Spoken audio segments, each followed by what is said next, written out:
Activating notifications on SoFi is a straightforward process that helps you stay updated on your financial activities.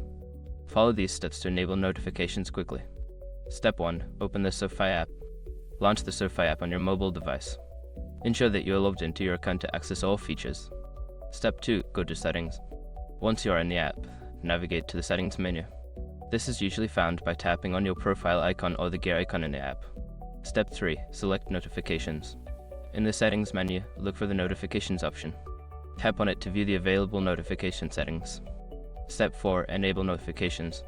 You will see various types of notifications you can enable, such as transaction alerts, account updates, and promotional offers. Toggle on the notifications you wish to receive. Step 5. Save changes. After selecting your preferred notifications, make sure to save your changes. This may require tapping a Save or Confirm button at the bottom of the screen. Now you are all set to receive notifications from SoFi. Keeping your notifications activated will help you manage your finances more effectively.